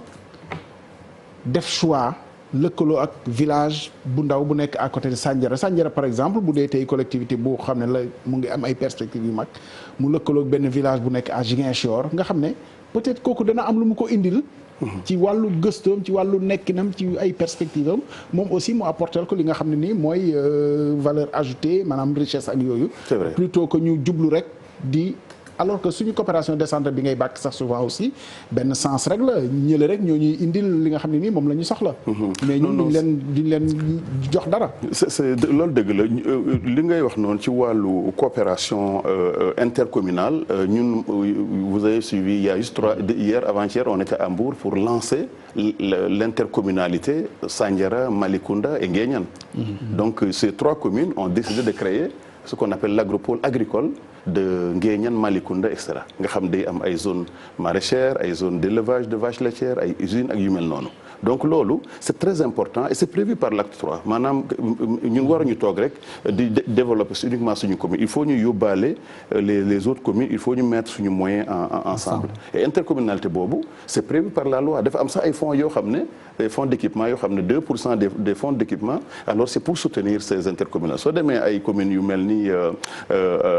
ay Valtom ay Paris dafa am sax ce qu'on appelle des communautés de communes les Comcom là day am ay 50 communes bokk ñun nag loolu la ñu jéem a impulser tey am nañu signé nañu benn avec Malicounda ak kii c'est créé maintenant par décret l'intercommunalité Malicounda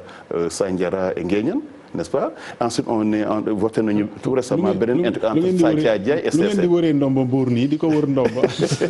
di ko bàyyi ci guute gi. absolument donc loolu aussi ñu ngi koy def entre Sessène Thiadiaye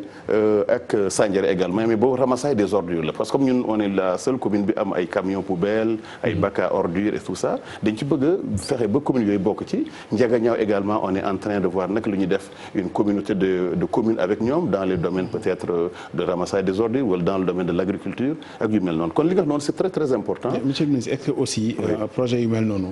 après ñu jàll ci leneen est-ce que durable est-ce que mucc na ay parce que aussi xam nga yooyu tey nit ñi ñu ngi koy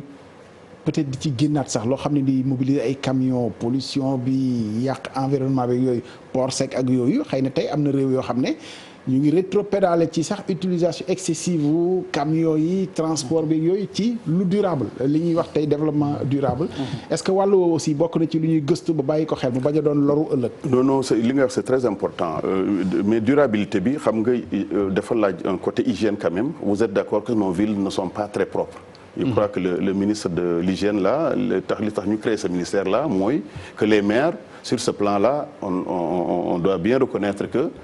suñu liggéey vraiment des na loolu moo tax il fallait quand même ñu am ay moyens pour def ko or moyens yooyu soit nga def ko ak ay charrettes wala nga def ko ak ay moyens mécaniques pour l'instant je crois que li gën a am efficacité mooy ñu def ay tracés yoo xam ne dina gën a économique et surtout ordures yooyu ñuy jël ñu jéem a def maintenant ay unités de transformation de ces ordures en matériaux yoo xam ne di nga ko mën a kii recycler les papiers recycler le plastique ak yu mel noonu ñun loolu lañuy plutôt protéger environnement mais je crois qu'il faut que maires yi cette fonction nga xam ne état moo ko doon def muy l'hygiène et la propreté loolu ñun waruñu ko bàyyi ak kenn dañ ko war a jël ko en charge et loolu communes yi intercommunalité ci loolu dafa yomb parce que chacun a le même problème te kenn mënu koo def tout seul. loolu moo waral dañ leen war a vraiment encourager ci mel noonu ci wàllu écologie environnement yëg nga ne Sandiara le premier village écologique du Sénégal foofu la mooy Bakoumbel. C'est un village boo xam ne soo fa demee lépp c'est du solaire ramassage ordures yi dañ koy recycler ay biogaz ak yu mel noonu ak aussi un autre projet qui s'appelle Biécheba c'est l'un des plus gros projets de agroécologie foofu dañuy former ay jeunes qui viennent de tous les pays même de la sous-région donc wàllu boobu dañ ko fonk mais nag il faut ñu seet industrie en fait c'est pas antinomique ak affaire développement durable il faut que ñu am industrie dañ ko war a def en sorte que rek pollution yi ñu gérer ko émissions yi ñu gérer ko mais il faut que loolu am c'est un mal boo xam ne tous les pays du monde muy de l'Asie jusqu'en États-Unis en Amérique en passant par l'Europe il faut que ñu jaar foofu maintenant comme l'Europe a fait beaucoup d'erreurs ñun dañ cee war a profiter justement pour bañ a jaar ci erreur yooyu quoi. Professeur soo koy dégg ça a l'air si simple vraiment ci nit ñuy def pour développer mais def naa contre exemple yi moo ëpp exemple bi nga xam ne nii moom lay joxe te moom lay dund mais bu weesoo loolu yaxanal parce que lépp aussi aaju na ci lu ñuy yor mu bëri mu néew ñu mën koo yaxanal bi mooy wàllu gestion yore ko ci yorin bu mucc ay bu sell mais dafa mel ni tey ci collectivités yi moom doxalinu bopp sa bopp la te xëy na nit di dana doxal loo xamante nii rendre compte sax peut-être que gënale na boppam sax rendre compte est-ce que ci texte yi la ci ni ñu ko bindee la acte 3 bi dañuy wax ni dafay fonctionner ak financement wu acte 2 donc mënul ba léegi dafa am retard ci wàllu finance yi nga xam ne war nañ ko mettre à disposition collectivité acte 3 bi c'est révolutionnaire mais financement acte 2 la donc c'est dépassé. waaw loolu moom dëgg la parce que financement bi sax même pour acte 2 financement bi desoon na tuuti bi ñu commencé compétence yi délégué compétence yi ni ñu waroon transférer ressources yi pour mun a fexe ba ñi ñu ko délégué ñu mun a jël bu baax compétence yi ñu leen délégué loolu financement bi desoon na te ni ñu leen di financer tamit par fonds de concours yooyu financement la boo xam ne ni muy ñëwee tolloowul ak ni besoins yi di demee dina am problème buñ ko indeewaatee noonu sur acte 3 même buñ ko yokkee tuuti dina am tuuti lu suy sooxe mais cëru collectivité territoriale yi moo di ñoom ñu fexe ba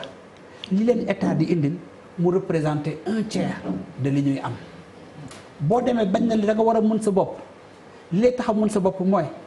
liñ lay jox pour nga doxale ko nga am loo siy yokk li nga si mën a yokk nag yow la war nga xool noo koy wutee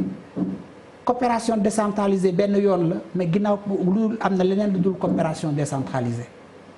te tamit boo demee ba nga xam ne am nga financement modalité yi ñi ngay utiliser financement bi tamit lu am solo la si biir collectivité territoriale yi bu ñu bëggee assurer développement bi avec participation li leen war moo di ñuy choisir des solutions de boo xam ne day utiliser main d'œuvre davantage de main d'œuvre que ñuy xool lan la productivité ressources humaines yi nekk ci biir kii bi am parce que ni mu ko waxee c'est malheureux mais li nga xam ne moo lal suñu sous-développement ñun pays africains yi particulièrement Sénégal mooy li ëpp ci population active bi ñu ngi ci zone rurale yi te zone rurale yi dañoo dépendre trop ci pluviométrie bi bu ko defee bu nawet bi baaxee mu tane du ma wax sax mu baax mu tane bien sûr bu nawet bi bonee rek catastrophe la loolu nag la ñu war a génne dañoo war a fexe ba nit ku nekk li ngay liggéey ci at mi mu tolloog bu munul tolloog 100% de heures yi nga xam ne mooy heure de travail yi au moins mu jege ko ku nekk da nga war a chaque année ni ñuy calculer sa développement mooy ñaata heure de travail de plus nga am parce que lépp pour mun a am développement liggéey moo koy joxe waaw liggéey moo koy joxe te nag dañoo war a yokk liggéey bi ni ñu yokkee liggéey bi mooy dañuy fexe ba lépp lu ñu am rek buñ koy utiliser ñu utiliser que noo xam ne dañ siy boole population bi l'investissement humain chez nous n'est pas encore très développé les solutions intensives en main-d'œuvre ces solutions-là également sont très peu utilisées on doit développer ça davantage mën nañ tabax tali boo xam ne li ñuy utiliser machine bari na mais mën nañ xool tamit neneen noo xam ne nit ñi la ñuy gën a utiliser parce que pays développés yi ba ñuy egg ci benn niveau de développement main d'œuvre la ñu gënoon utiliser ñun nag am nañu main d'œuvre boo xam ne liñ koy utiliser doyul dañ ko war a gën a utiliser collectivité territoriale yi di xaar financement nañu bàyyi xool financement te xool ressources mobilisation de ressources pas mobilisation pas fundraising pas mobilisation d'argent xaalis rek di taxula dem fenn liggéey mooy tax a dem fenn xaalis nag mën na fay liggéey wante bu ñu fexe woon ba ñu mun a def investissement humain ba pare nag grâce à cet investissement humain ñu mun a jàppale ñi néew doole doon nañu gën a mun a dem kanam. Zakary seen plaidoyer dafa rejoindre li professeur di wax liggéey boobu nga xam ne c'est non capitalisé. ku koy financer. fu mu ne nii dañu nañu annulation de la dette xëy na après le fait que wàllu annulation de la dette bi. defe naa le fait que bu ñu amee bu ñu permettre service de la dette bi duñ ko fay xëy na entrée d'argent yooyu xëy na dina mën a permettre ñu financer loolu mais man lu ma bëgg a wax rek mais yow gisoo ni état bi tey li tegu ci ndoddam. bu dee annulation de la dette bi gis nga programme de résilience économique et sociale bi. ñoom Serigne Gueye boobu casquette conseiller spécial bi laay xaw a kii président de la République moom dañu nga bàkkoo mais pour mobiliser ressources yi 1000 milliards yi. fi mu toll nii jafe na trop. ñi ñu war a fay seen i bor sax mënuñ leen ko fay. xam nga man boo ma waree fay bor. nga demee dinaa la fay mais dinaa la dimbale waale. ma ne la fay ma bor bi rek ma baal la ndimbal bi bu fay bor bi matul xam nga leneen li moom mënoo ko ci séentu. waaw day jëm sëriñ loolu dañ ko ci yóbbante nii rek mais xam nga man wax dëgg yàlla vraiment damay rafetlu wax dëgg yàlla monsieur le maire lu mu développé mais ñun dañuy soxla lu ñuy wax ay territoire viable et durable te boo nee territoire viable et durable mooy bañ a dépendre trop ci extérieur naam sax mën nañ dépendre ci extérieur ci côté transfert de technologie formation ak yu demee noonu mais ressources naturelles yi am ci suñ gox-goxaan yi mais fa la ñu war a sukkandiku transformer le développement xam nga lu ñu ne leadership transformationnel leadership il faudrait que ñu xam ni suñu développement ci terroir yi la tey gii ñi ngi wax université yi ñi ngi formé yenn communes yi ñi ngi formé mais ñu formé fu ñu jëm bu fekkente dañ ne chaque année 200 000 jeunes ñooy pare seen jàng nekk sur le marché de l'emploi du ñu am liggéey alors que ci biir collectivités territoriales yi war xam nañ ne am na ay niche yoo xam ne mën nañ ko créer pour xale yi mën a liggéey benn ñaareel bi mooy aussi tamit il faut que ñu fexe ba lu nekk ci gox bi boo xam mango la gerte la dugub la ñu mën ko transformer sur place ñu créer ay usines c'est-à-dire que emploi yi ñu wax noonu pour man war nañ ko mën a am ci localité yi ba pare aussi mu nekk des financements domestiques parce que loolu volet financement domestique boobu duñ ko xool bu baax c'est-à-dire que c'est vrai impôt a ngi fii di impôt sur les sociétés impôt si yi demee noonu pour budget mun a am mais je veux dire également que suñu assiette fiscale bi war nañu ko élargir ba nga xam ne bu tey gii bu ñu transformer suñu communes yi territoires yi di nga gis ni impôt foofu lañ ko mën a jëlee facilement ci transformation bi ci commerce bi ak yenn secteurs yi parce que xam nga boo xoolee secteur transformation dafa am éléments yu bëri yu mu lëng c'est-à-dire que chaîne la kii bu bayee kii transformé kii emballé kii jaay mais gis nga lu ñuy lëkkaloo boobu lu ñuy créer ci emploi dafa bëri mais duñ ci bàyyi xel ñun dañuy gis rek produit brut buy ñëw ci table bi mango bi wala xaal bi ak yu demee noonu ñi dem Dakar jënd indi seen kii mais buñ ko transformé foofu mais kuy dem Dakar mën nga jël produit transformé jënd ko sur place donc te c'est-à-dire que à des prix très intéressants c'est-à-dire que bu fekkee par exemple kilo melon yaa ngi koy jëndee 1000 francs mais bu fekkee dañ ko transformé soit jus wala leneen yow mën nga ko jëndee 1500 wala 1000 francs donc du coup ñi mën a au moins maanaam économie bi dox mais fii Sénégal suñu économie dafa dul dox c'est-à-dire que on a une économie même au niveau national on a une économie extravertie xam nga dañu ne extraverti mooy loo xamante ne bitim la ak mais même au niveau national c'est-à-dire que collectivité territoriale yi ak c'est-à-dire que suñu capitale c'est-à-dire que la région centrale c'est-à-dire capitale bi nu ñuy lëkkaloo dafa Dakar dafa nu ñu lëkkaloo dafa métti tey gi bu fekkente ne tey amul créé ñu emploi créé ñu opportunité mais ce qui se passe mooy les jeunes moo xam ne c'est les jeunes filles wala kii dañuy ñëw Dakar uti liggéey alors que liggéey war nañ ko mën a créer fixé wu leen donc loolu mooy suñu problème donc jamono gis nga mbas mi pour man opportunité bu rëy la pour que ñu revoiraat ñun dañuy ne changer de paradigme c'est-à-dire que développement kenn warul ko jàngal ñun kenn warul jàngal développement kenn war ñu xaar kenn pour ñu développer suñu terroir lu monsieur le maire def c'est vrai commencement la mais il faudrait que aussi c'est vrai que horizon bi baax na 2035 mais il faut que ñu commencer gis résultat dafa kalewu ci agenda wu jàmbur de. waaw gis na mais baax ba tey baax na c'est-à-dire que xam nga développement il faut nga am c'est-à-dire que ay il faut nga am horizon booy viser. mën nga ko atteindre à 100% wala à 70%. loolu moo gën a intéressant mais boo ci eggee évaluer nga xool loo def lu dox nga renforcer lu doxul nga dindi pour man loolu la c'est-à-dire que il faut nga am vision bu baax nga am horizon bu clair su ko defee parce que ñun loolu ñun daf ñu neex c'est-à-dire que ñu gis ay collectivités territoriales ndaxte ñun dañuy modéliser boo xoolee ñun suñu approche bu ñuy liggéey dañuy ne nit ki d'abord da nga koy jàngal nga xamal ko mu xam beneen bi ñu boole moom wax na c'est-à-dire que maanaam commune yi ñu jéem a am genre intercommunalité maanaam boole solidarité mën na tuuti solidarité mais fexe ba aussi tamit bu ñuy plaider pour financement mu ngi doon wax idée investissement direct étranger mais xam nga idée du demul fu croissance amul idée croissance fu mu amul du fa dem xoolal les pays yi idée di kii niveau xam nga ñoo ne 3% parce que Sénégal amul croissance boo xam ne mën na xëcc idée parce que suñu croissance dafa extraverti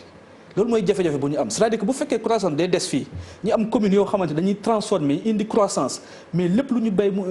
ñu transformer ko sur place créer ay emploi emballage bi rafet mais kenn duñu gën a développement donc pour man mbir mi mu ngi suñu loxo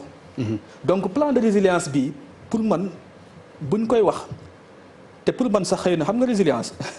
pour man sax lii di c'est-à-dire que résilience mooy en amont. c'est-à-dire que résilience daal bu ngeen koy dégg xam naa ni baat bu nit ñi di dégg la. bu ngeen koy dégg daal mooy nuñ ciy génnee.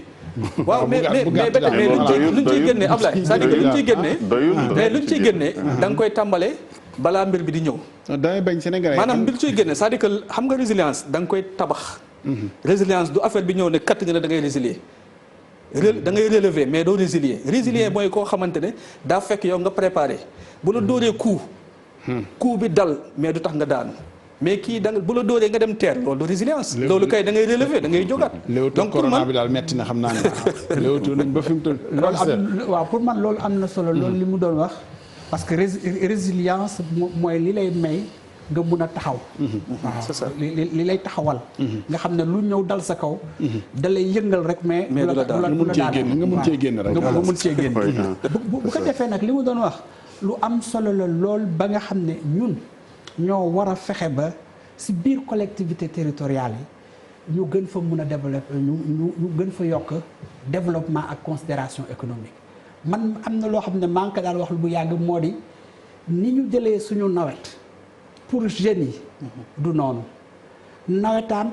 culture ak sport lañ ko jëlee mais waroon nañu am nawetaan économique collectivité territoriale yi ñu ngi def effort pour soutenir seeni étudiants ba nga xam ne bu ñu demee ci côté yi am université ñu leen di jox fu ñu dëkk di financer fi ñu dëkk mais ñooñu ñuy jox dara dañoo war a am lu ñu indil collectivité territoriale bi waruñu leen jox rek te duñ ko indil collectivité territoriale bu ñu ñëwee war nañu def man li may woowee nawetaan économique citoyenneté bu ñu dellu see war nañu fexe ba les messages à véhiculer ñoom ñoo ko war a jël fi mu toll nii tembe mënoon nañu jàpp ci étudiants yi pour ni ñu fexe ni ñu mën a fexe ba mbas mi collectivité territoriale jël ko en charge étudiants yi nga xam ne collectivité bi mu ngi leen di gérer di leen appuyer ci seen njàng collectivité bi mobilisé ne leen yéen war a ànd dem ci ASC yi dem ci koñ yi ànd ak bàjjenu gox yi ñu expliquer ne masque dañ ko war a sol yéen ngeen def seen bopp soldaaru sol masque bi ku solul masque yéen ngeen ne ko da nga war a sol masque ñëpp xam nañ leen yéen la ñuy gën a mën a rus que bu ñu gisee keneen donc pour man loolu c'est très important l'autre aspect que je veux dire mooy inclusion financière dañ ko war a développer bu ñu bëggee waa population yi gën a mun a dugg ci activité économique bi il faut que ñu yokk inclusion financière yokk inclusion financière mooy microfinance particulièrement microfinance islamique ñu fexe ba mu développer am na benn projet bu tudd Promise mu ngi fi depuis 2 ans commencé gul BID def na ci 47 milliards pour ñu mën a def microfinance islamique mais affaire yi jéegagul te nit ñi tamit jógaguñ ci dafa doon ay ressources yoo xam ne war nañ mën a fexe nit ñi ak seen ngëm-ngëm ak li nga xam ne mën nañ ko teg seen côté ñu utiliser que sur le plan économique fexe ba comme ni ñu ko doon waxee sànq monsieur le maire ñu am capacité rédiger ay projets économiques dal di ko vulgariser le plus possible man par exemple lu lay woowee une partie de nawetaan économique si biir nawetaan yi ni ñuy jëlee xale yi parfois di leen defal cours de vacances la ñu jëlee ñeneen ñi tamit di leen waxee naka la ñuy defaree projet xalaatal projet boo xam ne c'est bancable c'est fiable ñu vulgariser la conception des projets ak tamit rendre ces projets bancables à travers l'inclusion financière et notamment l'inclusion financière par la finance islamique loolu pour man c'est extrêmement important actuellement. professeur bëgguma la woon a dugal ci beneen débat waaye gis nga organisme microcrédit yi li leen sa gars yi yéen daf mel ni attanuñu ko tamit ndax ci corona bi ñi leen ne ngeen woyofalal nit ñi nga xam ne ñooy ñiy leb ci organisme microcrédit yi ngeen woyofalal leen ci diirub 3 weer li nga xam ne nii mooy remboursement yeeg yooyu 10 milliards muy 30 milliards ci ñoo xam ne xëy na ci loolu la ñu yaakaar ñoom tamit pour fonctionner monsieur le maire monsieur le conseiller spécial du président day mujj 10 parce que ay organisme microcrédit ay banque lañu. boo leen mais foofu laa la mën a waxee dara. problème bi mooy débat tey bi rek moo tax dama ko ci doon kii nii rek mais dama la yëgal ne foofu. ni ñu construire réaction wu banque centrale. moom moo des parce que banque centrale ni muy gérer banque yi noonu lay gérer microfinance. waaw moom mooy gérer microfinance ressources yi mu mun a mettre à la disposition des banques waroon na tamit am ay ressources yoo xam ne dañ ko destiné aux institutions de microfinance te liñ leen def comme part de ressources pour la riposte c'est largement insuffisant. loolu dafa indi beneen problème boo xam ne junjoon na ko sànq mu ne am nay problème yoo xam ne bu ñu ci tollee mu cité woon exemple Amérique dañoo dugal xaalis bu bari planche à billets faire fonctionner la planche bi ñun nag planche bi moom éco bi bu dugg see xamaguñu ndax ñun sañ nañu sax moomal ko faire fonctionner la monsieur le maire du débat tey non mais il faut parce que dama dégg ñaari point yoo xam ne wax ngeen ko mooy quand même le fonds Covid-19 fonds boobu programme de résilience voilà c'est très important le chef de l'État ak le gouvernement dañuy jouer ñaar rôle d'abord bu njëkk mooy ne kon nañ taxawal un fonds boo xam ne non seulement dañuy régler problème mu mbas mi accompagner ko mais dañu war régler problème mu relance bi. soo bëggee régler problème mu relance comme l'a dit tout à l'heure professeur économie mooy le point gis nga l'économie en dernière analyse c'est la chose la plus importante. soo bëggee nit ci dëgg nga dimbale leen fexeel ba ñu kii donc loolu moo tax ñu taxawal ce fonds de 1000 milliards gisante déjà ak entreprise yi contrairement à ce que li ñuy bëri wax entreprise yu bëri ñu ngi commencé jot xaalis parce que li entreprise soxla mooy ay fonds de roulement d'abord soo demee ba tëdd amatoo nga tëj sa hôtel tëj sa entreprise mënoo exporter da nga soxla xaalis pour ñu defal la donc on a mis un fonds pour les garanties pour investissement 50% pour certaines petites entreprises beneen fonds boo xam ne pour ay fonds de roulement la bii pour investissement te loolu tey on est ay 300 et quelques milliards beneen bi nga xam ne aussi ñu bëri duñ ci wax mooy les 200 milliards boo xam ne c'est des remises d'impôt entreprise boo xam ne dafa war a fay impôt le 31 janvier nga nekk impôt bu ko fayati donc impôt automatiquement ça devient des fonds de roulement donc loolu ni xëy na amuñu doole États-Unis mais la philosophie du fonds Covid-19 en fait loolu du doon joxe ceeb parce que une fois nga joxe ceeb joxe yooyu c'est consommé maintenant ce qu'il faut mooy le tissu économique dafa war a remettre dem bëggoon ñëwaat juste aussi baax na bu ko fayati bi pour l'instant ci esprit bi report la rek mais du teggil nañu leen non ce report la mais c'est parce que le report boobu les entreprises dañ ko apprécier vous savez bi ñu ko defee États-Unis argent boobu que bi ñu lebaloon Ford ak General Motors en fait argent boobu crédit la woon dañ ko fayaat sax donc loolu c'est pas mal en soi da ngay seet rek lan la entreprise bi soxla tey ak le ministère de l'économie des finances le ministre loolu la ñu jéem a rencontre entreprise yi les banques aussi ne si l'État met $1 man je mets également $1 accompagner waat ko loolu donc loolu foog naa lu ñu war a rafetlu la ñaareel mooy le chef de l'État dafa aussi jël aussi plaidoyer mondial pour la dette wax nañ ko léegi avec les ONG gis nga loolu c'est très important parce que tey le monde entier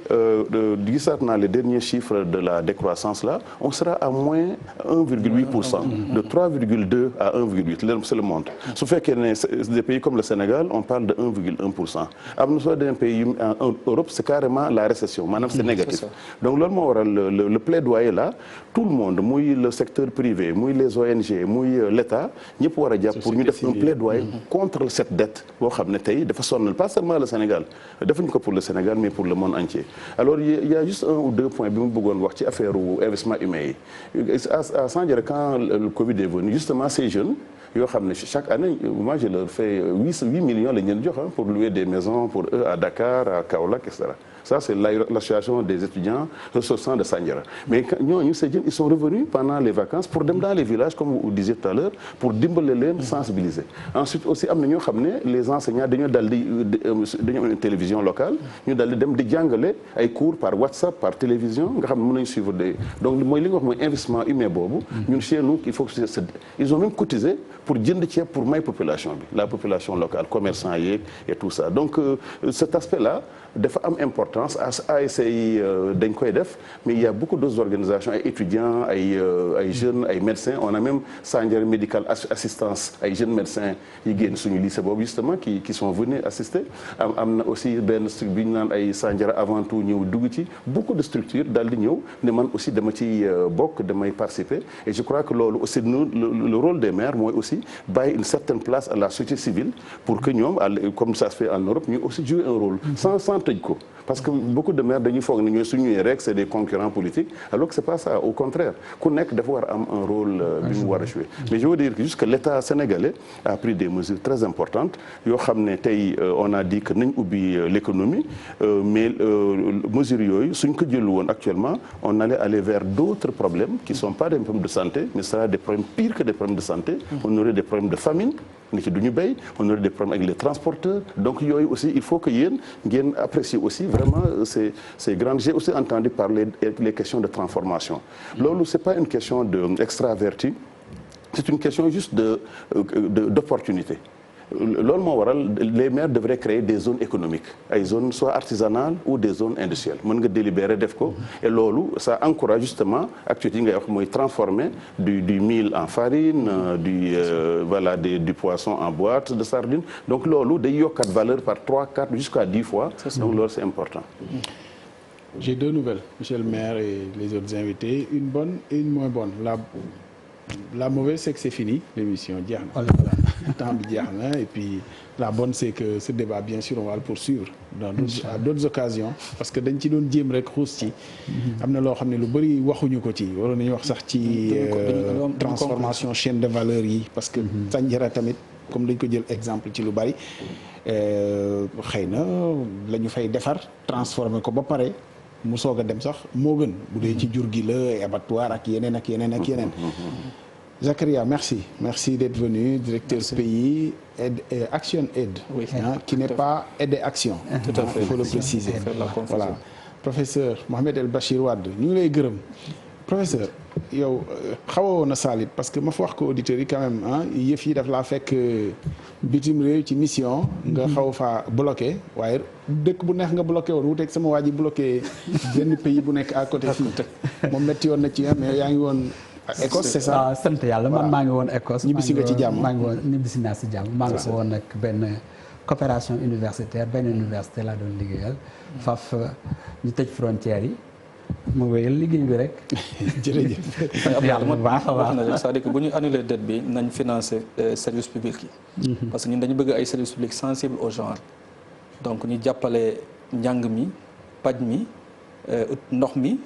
ak tali yi. ak courant ak jigéen ñi. mu dem ci ñu mën a libérer jigéen ñi ñu jàppale maire yi ñu mën a transformer suñu gox ñu am des territoires viables et durables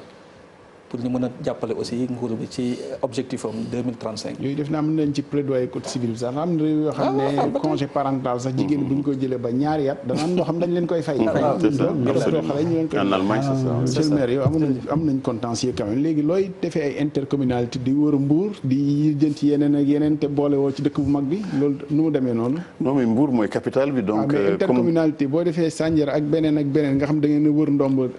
Mbour mooy suñu capitale. donc Mbour déjà am na beaucoup d'activités ci wàllu tourisme ci wàllu vraiment pêche beeg yooyu mais c'est vrai que à l'époque on avait un projet carrément qu'on appelait le plan Mbour émergent boo xam ne vraiment dañu waroon def une zone économique vraiment départementale et donc avec le conseil départemental donc fàttewuñu leen du tout projet yooyu justement ñu ngi ci en discussion c'est loolu na xam nga maire yeeg conseil départemental yi ñoom ñoo ko war a jël en charge mais dina ñëw incha allah. jamono ngi bëgg a gudd tànk nag dem ba Sandiara naan Mbour dina ñëw